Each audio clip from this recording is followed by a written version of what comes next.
Welcome to the Hiring Process Overview, video number 1 in Hiring Series.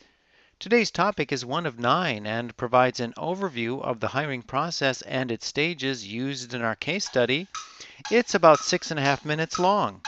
The hiring process described today is based on a case study from a Director of Development Search at a youth services organization in New York City at about $2 million of annual revenues at the time of the project. Stage 1 involved collaborative planning with key members of the team, board, staff, and consultants. Stage 2, screening resumes and cover letters against standard criteria. Stage 3, interviews, a process of asking questions described in detail later in the series. Stage 4, finalist selection and recommendation to the executives.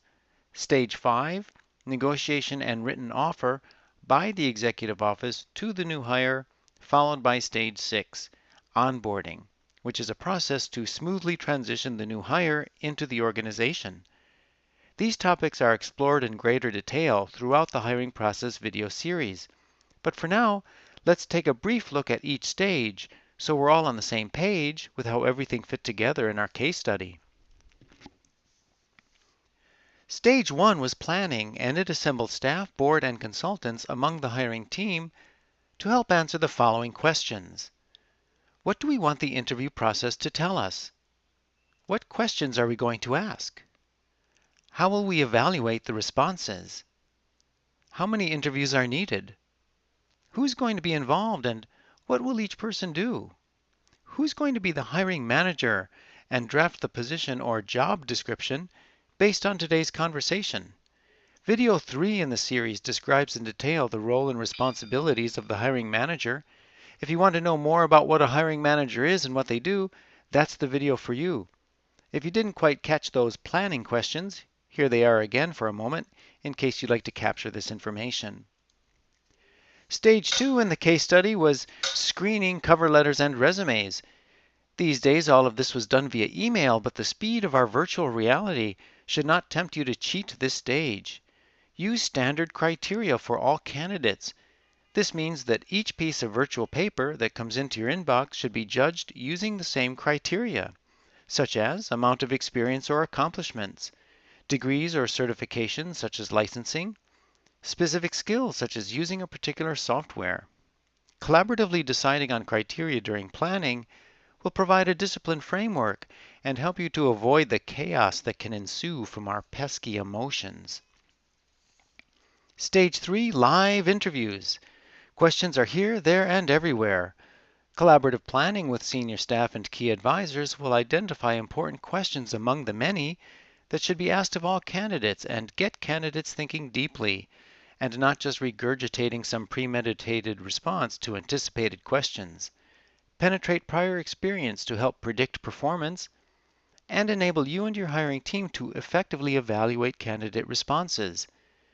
Asking high inquiry questions are explored in video number 4, an important subject if you want to penetrate the dimensions of candidate skills, experience, and organizational compatibility. Stage 4 was finalist selection and recommendation to the executive director and board. This is just what the name implies. In our case study, we had 3 top contenders or finalists that were recommended. We also did a criminal background check at this time.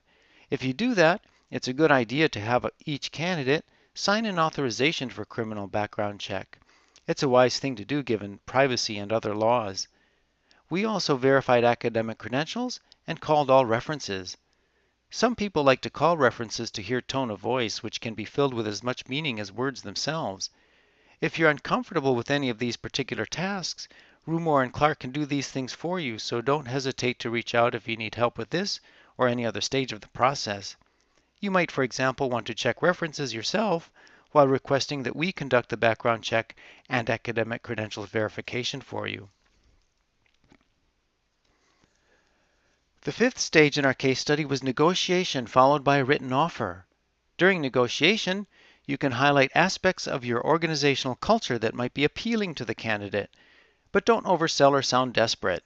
That can be off-putting for obvious reasons. Mutual respect is understood, given the time spent on both sides of the interview relationship. A verbal offer to the candidate should be followed up by a written one, summarizing the salary, the actual amount discussed during negotiations so there are no surprises for the candidate, the start date, your new hire's first day, and benefit package like health and retirement, always a welcome thing to a new hire. In our case study, the written offer also clarified the probation policy, which in this case was 6 months, as well as sharing initial steps in the onboarding plan, such as a go-to person for questions on the first day and throughout the onboarding process, which is stage 6. Onboarding is a process for helping new hires smoothly transition into their new positions. It's really important, especially when we consider that half of all senior hires fail within 18 months of a new position. And, hold on to your hats, half of all hourly workers leave new jobs within the first 120 days, according to the Society of Human Resource Managers. This topic is so important, onboarding will have its own mini-series of videos that will examine suggested tasks, timeline, and key players for an actual onboarding case study. Explore the benefits of onboarding on organizational effectiveness.